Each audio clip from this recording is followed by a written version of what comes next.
I made it through the... Oh, I hit that hoop. I don't think that counts. Woo!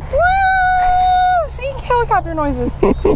Just got these in. So these are the EaglePro drone hoops, or the drone obstacle course. EaglePro kindly sent these out to me for review. I got 4 of them standing right here. We've got one hoop here, and it's built with 12 pieces all together, and they interlock at these joints here. Once they are assembled, you're really not going to want to take them apart. I'm going to recommend the drones that I think you should use with this right off the bat. And these 2 drones right here are absolutely perfect. So this is the Tiny 6. It's a 65mm drone. And as you can see, look, it's like a little whoop. You could fly this in, out. You don't have to worry about the props breaking the plastic if you crash into the sides of it. And this is the ET-125.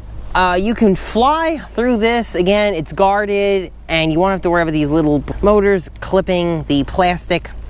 We need to set up our course. Now, as you can see, these hoops are very, very lightweight, so they got blown right over by the wind.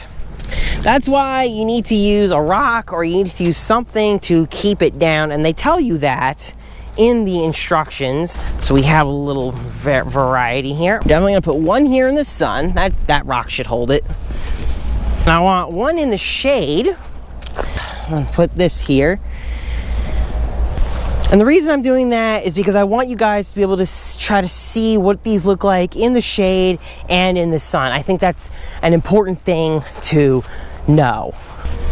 That rock should be good enough to keep that one there. And the rest will be in the sun. And that's good. All right. So that's our course. I think we're good to go. First, I want to show you guys this. This is the EaglePro Helip drone pad, which they also sent out to me. And it's got an option to put a little Duracell battery on it. And you got little lights. So it's pretty much the perfect size to launch like a whoop or something off of. See how that fits? So since they sent it out to me, I decorated it. They give you little stickers. You can decorate it how you want. I'm gonna go ahead and just put my whoop on here, and we're just gonna launch right from the helipad. I thought that was pretty cool. All right, so we're ready for takeoff with the Tiny 6X. Gonna be trying to fly through the drone hoops. Right now, I am in stability mode, and I've got a very straight camera. Now, notice how close I had to get to that hoop before I could even see it. Okay, so I'm really close to the hoop now. I'm going to pull back. I'm going to try to pull back now. And it is barely in view on these types of video feeds that we get from our FPV drones. I'm gonna try to do this all one shot. Gonna get through the see, now the hoop comes into view. See? And I just literally missed it because I was going too fast. You can see, actually, now look at that. Try to look at that in the shade. In my opinion, that hoop is even harder to see in the shade compared to, say, in the sun. So let's go back over here and take a look at the hoop in the sun. With the sun, it actually, it shines off of that orange. You get a pretty decent look. But over here, it's really, really freaking dark. You can literally miss the hoop so easily until you're right on it, because you really don't have the lighting giving you the heads up. And there's the other hoop. Oh, see, I hit the bottom.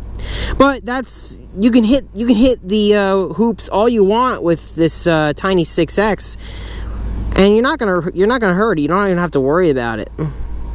1 minute.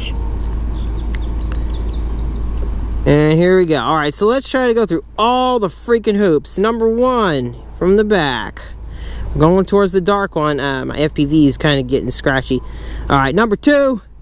From the back, we got this one incoming in the shade. I know where it is. Number 3, and we're in a home stretch. Can we make it? Can we make it? Can we make it? Yes, and number 4. So yeah, you definitely can fly with your whoop through those hoops. This thing is a big whoop. Look at it. It's freaking huge compared to the other whoop. So we're going to put it right on helipad again, and we're going to try to take off right from here.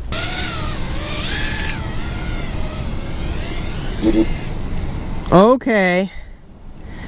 Alright, so I went through the first hoop, and again, very difficult to see that first hoop. Let me just give you an idea of the speed of this model, okay? Timer 1 elapsed. You see that? Anyway, so we're going to go through the first hoop. Oh, okay, so as you can see though, you see what just happened there? So your hoops are not going to get damaged even by a little brush, even by a brushless model like this one, as long as you got those guards. Alright, through that hoop too with the ET125, and hopefully go through this hoop too. Oh, and see if I can get through the last hoop. Where the hell even is it? I can't see. Oh, there it is. Oh no, I didn't. Did I take it down? No, I didn't. Okay, cool. So I don't have to run out there and friggin' do it. Alright, so I'm going through. Oh, it's sideways. It's sideways though. Alright, so that adds to the challenge. That's fine. It's sideways hoop. Okay. This is the one over this side. This is the fastest. I'm going through fast. Woo! This is difficult. Oh, see, I didn't even. Damn it, I didn't see it. It crept up on me. By the way, I'm not even flying acro mode, by the way. I'm just flying in stability. It's actually pretty difficult to fly through these hoops in acro.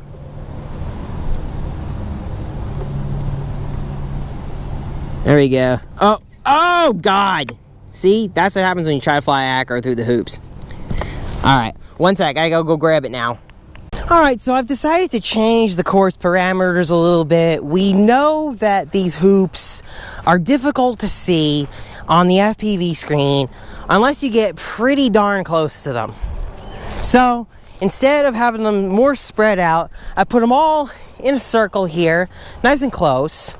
So we're going to try flying through that and see how that goes. See if we can pull this off.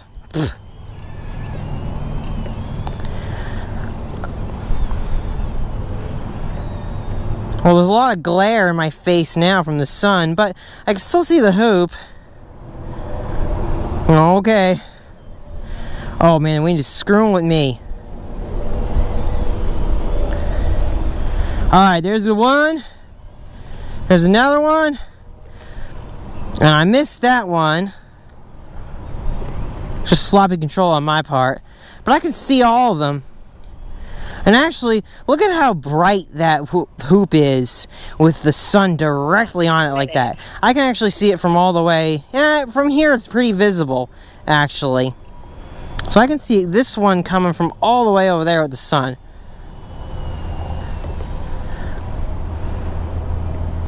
And I can see I can see all the hoops. At this point, it just comes down to skill.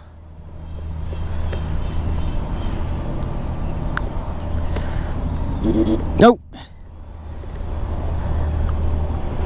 Yep, I think keeping the course in close quarters, if you're doing FPV like this, is definitely a good idea. You won't have any trouble really seeing all the hoops. I'm going through the hoops now, no problem. I got the rhythm.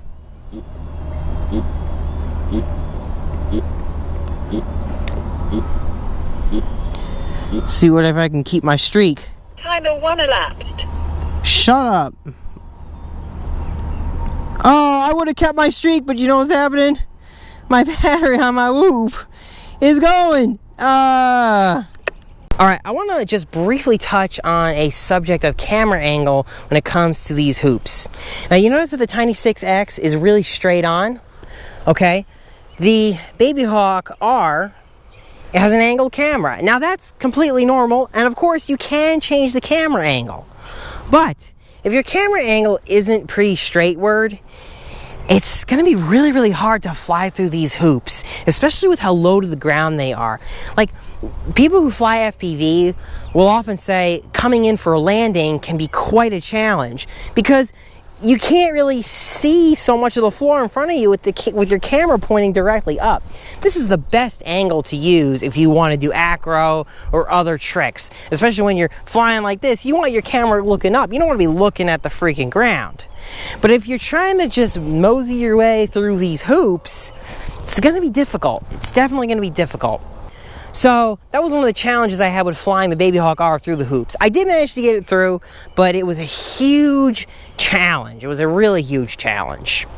One of the big questions I had when I first saw these was, how well is this going to hold up if a brushless drone with 2,300, 2,400 kV on a 4-cell battery comes slamming into one of these hoops? As you can imagine, not so good.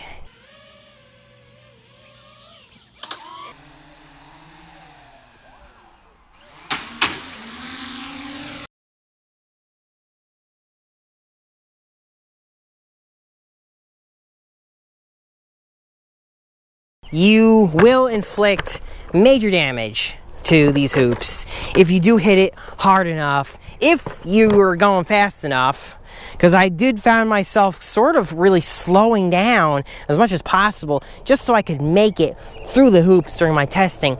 But as you try to speed up to get through the hoops, that's when you're going to end up clipping these and really breaking them apart.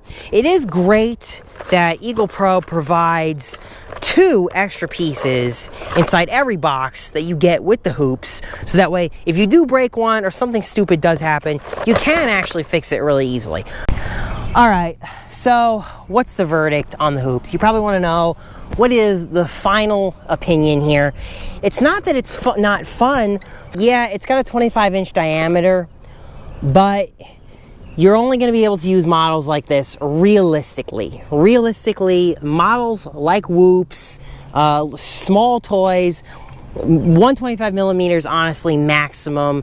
And if it's brushless, it's got to have guards or you're going to tear this stuff apart. They're expensive. They're not cheap. At least at the time of this video, they're not cheap. Because it does look neat. I like the design. I definitely like how it looks. I like how easy it was to put them together. All those things are pros, but it's an expensive plastic set of interlinked thingies, when most people could just, you know, buy a couple pool noodles and put them together, or put together some orange PVC pipe. I think that if EaglePro were to make a much larger hoop, that would be interesting, but it would have to have thicker plastic to really be able to withstand the hit from the brushless motor. In fact, maybe not plastic at all. Maybe it would have to be something like, some metal, maybe aluminum. Possibly aluminum could work. It might be a little stronger than plastic, especially you might be able to like bend it back if it gets hit. Maybe even polycarbonate. But I don't know how much that would increase the cost, as they're already pretty expensive as it is. Well, that's it, guys. I hope you enjoyed the review of the EaglePro drone obstacle course. I really appreciate EaglePro for sending this out to me. They really wanted me to be as critical as possible. They want to improve their products. They seem like a great company. In fact, literally, they told me that. They said, be as harsh as possible. We want to hear from you. We want to know how to make these better. So I hope that this will help you to make an informed decision on not only buying them, but EaglePro, you could take this feedback and use it to improve your product. I like a company that says, take this product and be as harsh as you want with it and just let us know, because we want to do better. That's it, guys. I hope you enjoyed the review, and as always, have a great day, guys.